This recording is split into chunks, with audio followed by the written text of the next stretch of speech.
I'm DJ Rush, and today I'm here with Thomas from the class of 2006, right?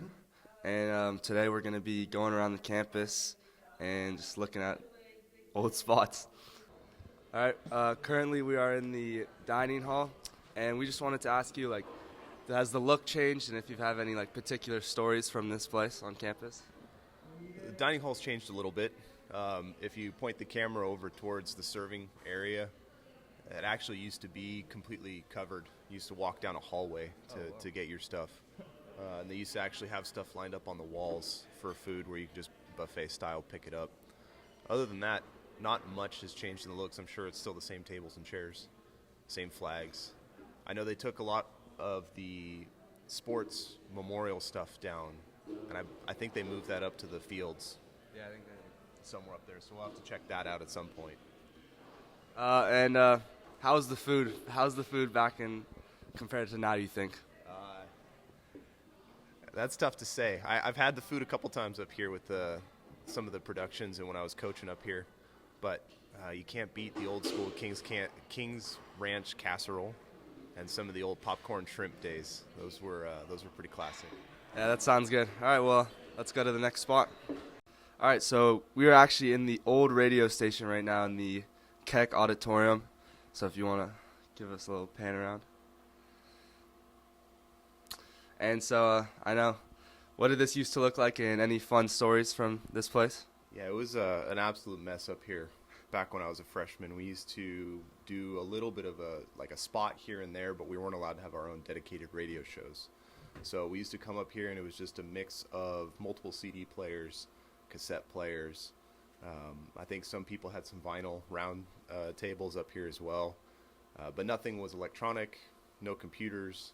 Still had the control board, the mixing board, and you just have to use to time all the CD playing, and it was just it was a little chaotic and a little messy. But the one year I did get to come up here a couple shows, it was pretty memorable, and it was the last year that they had it up here, and now it's all sound and lights for the plays, so it's pretty cool to see. Yeah, it definitely sounds a lot tougher than how we have to make our shows now. But who was the teacher of radio back then? Have you guys ever met Hamish Tyler? No, I don't think so. Okay. So Joel will know him, but Hamish Tyler was not only the teacher for radio, but he was my advisor as well for all 4 years. And he did a lot of the radio stuff. He did a lot of the plays. I don't think he was involved in the actual stage aspect of it, but we used to always meet down below in the changing rooms and up here. So, yeah, Hamish Tyler, and I don't know where he is now. I ran into him a few years ago over in Sand City, but... Yeah, I wouldn't know, but... Yeah.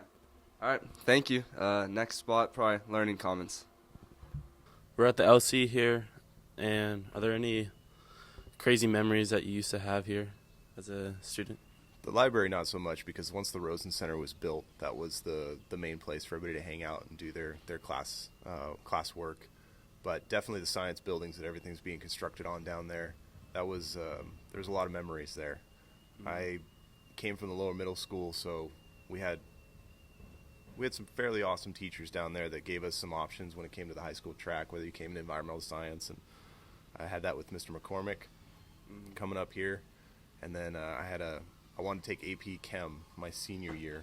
In order to do that, I had to double stack Chem and Physics my junior year, and I remember getting taught by Dr. Galindo, who I believe went to Palma. I think he went to Palma. Now he's coaching over there. But probably my favorite story from that one is we were going over a test, and he turned his back, and I was a little bit of a pyro. So I threw some isopropyl alcohol on the tables, and I maybe lit it on fire. I'm not going to confirm or deny that. And he turned around and immediately knew it was me. And, hey, I learned. Now I put them out. So. All right, so we're here at Rosen, and what do you remember from this place? So this is just like with you guys in the science buildings. This was being built my freshman year, and my sophomore year was the first year that we ever had outdoor auditorium stuff. So we had a couple live bands come out. You guys ever listen to the Expendables? No, I have not. Santa Cruz natives. So they're a pretty decently sized reggae band, and we had a couple guys that were DJs that were pretty heavy into that scene at the time. and they got him to come down here and do some live performances during our weekly meetings. It was pretty cool. But yeah, Rosen Center, this thing was brand new, coming here, studying, fast internet. It was kind of a game changer for everybody. The library became kind of defunct. Now it's changed quite a bit, but I'd have to say probably one of my favorite classes in Rosen was photography. That was with Cole Thompson. And I don't know if they still have the darkroom down there or if it's just all digital now. Yeah, they do, I think. Yeah. Yeah, so that kind of budded my love for photography. And, I wear a lot of different hats in my life. And one of the coolest things I got to do for a while was I did semi-professional motorsport photography. So going out to Laguna Seca, I shot for a couple magazines and traveled around the world and brought my camera with me to a lot of sporting events. And Cole was one of my idols for that early on. Oh, cool, nice. All right, we'll go to the next place. Yeah. Okay, we are here at the now radio station of KSPB Pebble Beach at 91.9 FM, and I just wanted to ask you, what this looks like back in the day and kind of how your show was also. Yeah, definitely. We didn't have all the posters, so that's a kind of a cool thing you guys do. And the times have certainly changed. I remember pretty much it was weekdays and weekends, but weekdays you had a 6 to 8 time slot, and then in the afternoons I believe it was 4 to 6, 6 to 9, 9 to 11, something like that.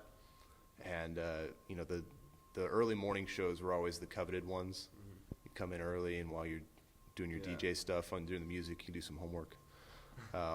My senior year, I believe I had Friday 6 to 8 with John Del Piero and Chris Hawley, with the Tres Hombres. That was fun. But I think in terms of my own show, Thursdays 9 to 11, my junior year was probably the coolest one that I had. You guys don't know, but MySpace. I've heard of my little bit of a throwback.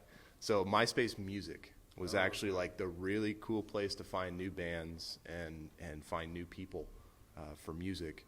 And I reached out to some people, and I used to have some bands come down from Santa Cruz, and we did interviews.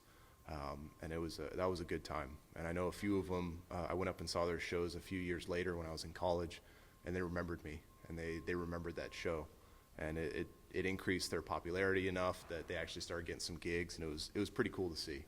So, I mean, this radio show and the radio station, it's a really cool program.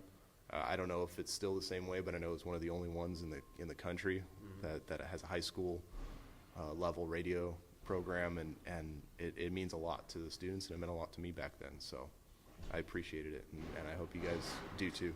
Yeah, we definitely do. All right, thank you.